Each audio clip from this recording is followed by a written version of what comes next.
Ngayon ay ika 114 days ng pagbubuntis ni Carla Farm Life. So expected ko ngayong gabi o ngayong araw manganganak si Carla. Yun na po yung anak ni Carla Farm Life. 14 na piraso po yung kanyang nagiging anak. 13 po yung buhay at saka ito po yung isa yung namatay. Nung lumabas po siya ay patay na po. So maganda po ngayon yung pag-anak ni Carla. Marami po siyang anak.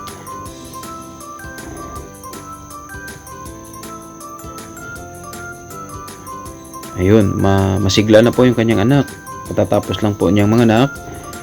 Mahigit 3 oras at kalahati din po yung paglilibor ni Carla.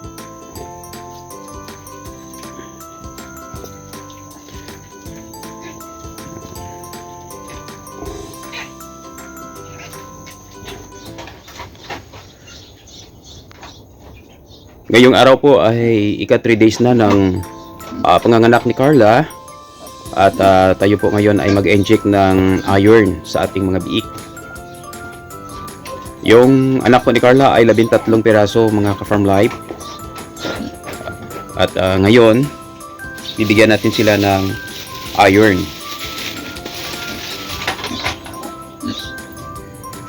Ito po ka-Farm Life yung gagamitin kong pang-inject sa aking biik. Hindi po ito sponsored. 1 ml per piglet po sa edad na 3 days. So ito po yung prepared natin. 1 ml po yung bawat isa nito. At ito po yung gagamitin natin.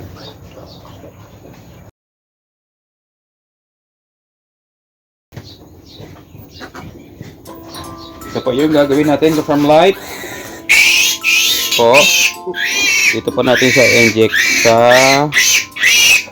kanyang kita. Ito po.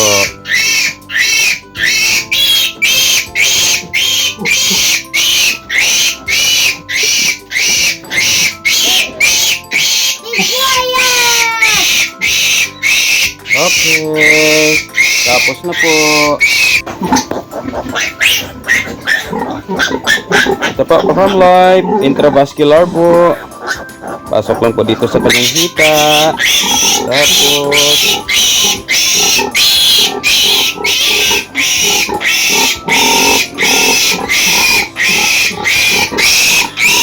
ito po, pang-apat na po.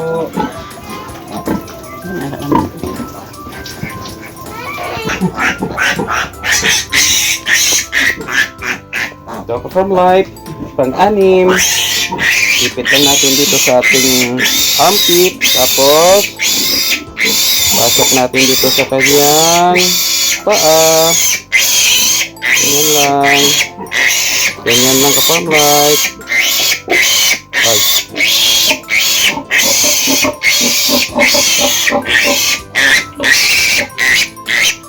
Ganyan lang ka-Farm Life. Pang-anim. Pang-anim po. Mabait po yung si Carla ka-Farm Life. Napakabait na inahin. Ito na po yung pampito.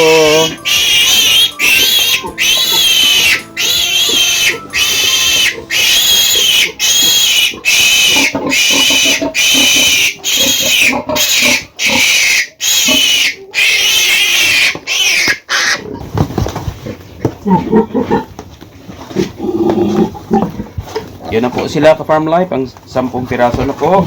Ito yung panglabing isa. Ito po yung panglabing isa. Ito po.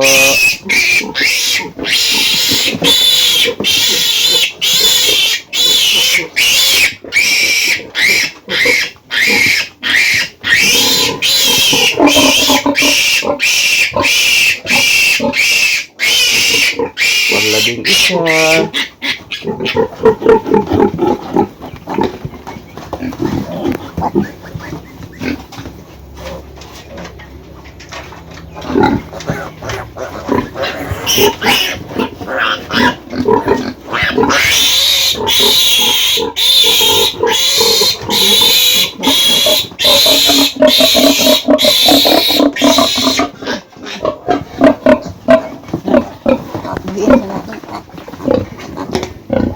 Ito na po yung panghuli ko from light. 13 piraso po. Ito na po.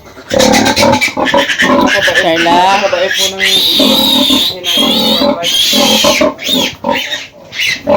Carla. Mabait po. Yun na po yung panghuli natin.